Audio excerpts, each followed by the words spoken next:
So here's the new cellar tour. I bought a house since the last time I did one of these, and Eric commented that he liked the last cellar setup, so I figured I should probably show this one.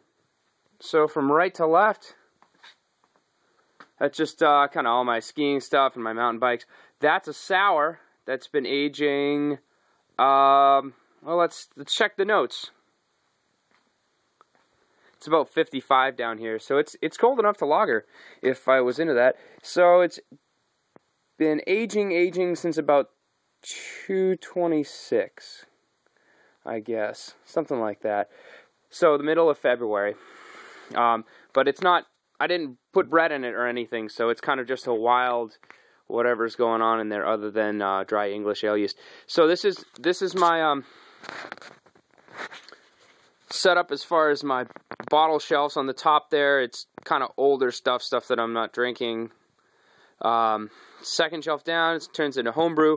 I've got from left to right an Apollo IPA. Don't do that. Apollo's not a great flavor hop.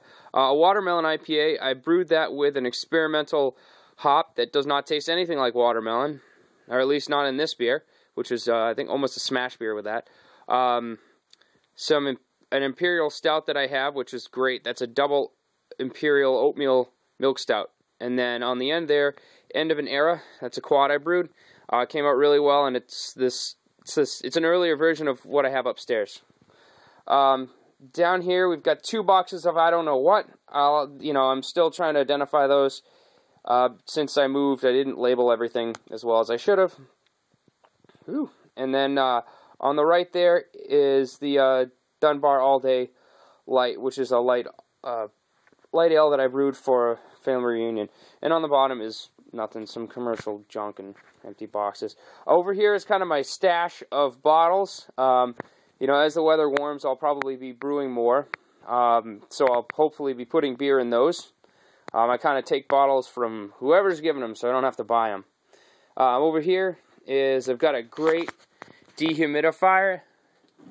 Actually here, as you can see, it's pretty dry down here. I don't know if you can read that, but that says 48. That is really dry in the last like 2 days for some reason.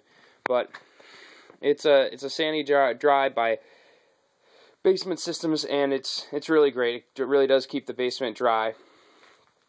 And then over here, let's see if I can get it without that, without the light there. I thought this would help. Anyway, over here it's just another pair of shelves. I'm in the process today of organizing them a little bit better. Probably shouldn't have made this video until I organized them all the way.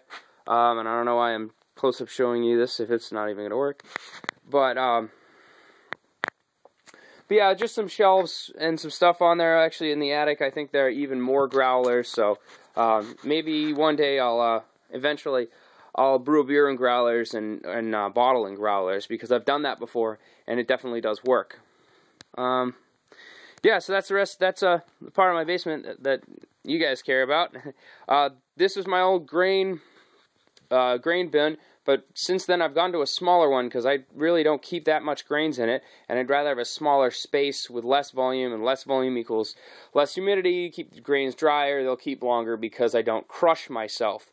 That being said, supposedly, once you crush grains, they don't keep that well, and I'm going to guess most of that's probably due to humidity absorption, and if I can keep that to a minimum, I can buy more grains, and I don't have to run to the homebrew store all the time. Anyhow, that's my basement, and this is my setup down here. I used to try to brew down here, but it really is it's much better to brew upstairs. I really like it. It's not freezing cold. Not that it's that cold down here, but yeah. Anyway, thanks for watching my video.